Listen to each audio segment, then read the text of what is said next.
This is our first full day in Florence. We decided to do the Duomo because the night before we bought tickets with timed entries to the two climbs, which one was up to the cupola and the other one was up the bell tower. They were both over 400 steps, so I would suggest not climbing both in the same day. But that's what we did. We got beautiful views of Florence because from the top of the magnificent cupola, you can get 360-degree views. The bell tower is a little more challenging to get a good view, but you can. The Duomo was built over a long period of time. The facade is actually from the 19th century, but they had a 16th century one that they had torn down. The Duomo climb is really a lot of steep and a lot of stairs. You are rewarded with the views. It's very windy at the top, of course, but you do get great views of Florence. There was quite a few people up there. The dome itself, the cupola dome, is the big deal there. It was built between 1420 and 1436, and the church had been built, but they didn't have the dome because nobody could figure out how to put the dome on. But this one architect did, and the dome is actually 91 meters high and 45 meters wide. It's built like the Parthenon in that it's an octagonal shape, and it has inner and outer concentric domes that rest on the drum of the cathedral rather than the roof of the cathedral. They took 4 million bricks to build it, and they were all laid in consecutive rings. You can see some of the bricks on the climb up. I managed to climb up, and so did Mike, and we both have some fear of heights, and that didn't seem to bother us. So I would suggest if you go, be sure to plan on it and get your ticket. Don't get time tickets for the same day for the climbs from both places. But the tickets were the one thing we could get there.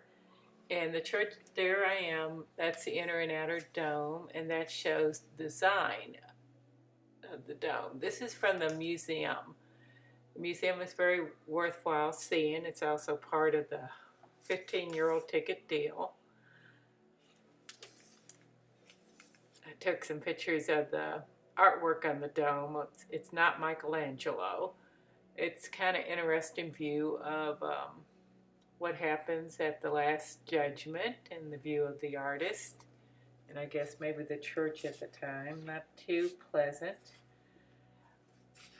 You do get a glimpse of it. The plexiglass wasn't the cleanest in the world. Definitely look at the tools here, and these are replicas of the saints. This is inside the cathedral, which is free to go in. It's very large. It's not very well decorated because most of the decorations have been taken away to museums. And the decorations that are there are not real churchy. You see the pictures of some mercenaries on horses. This was from a little underground vault where they had the original church. That's a mosaic or a fresco from the original church.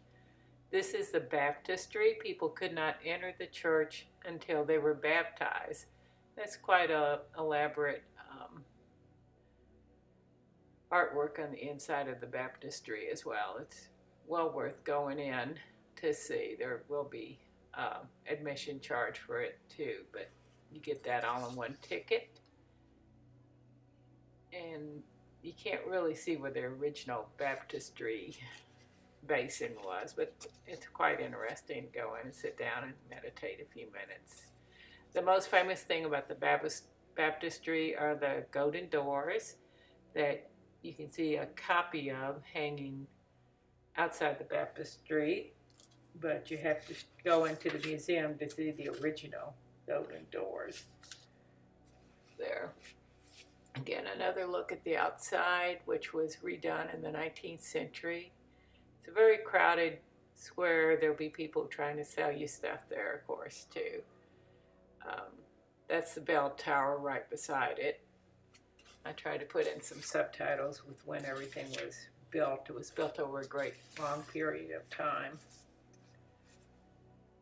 And there's two piazzas that meet each other there.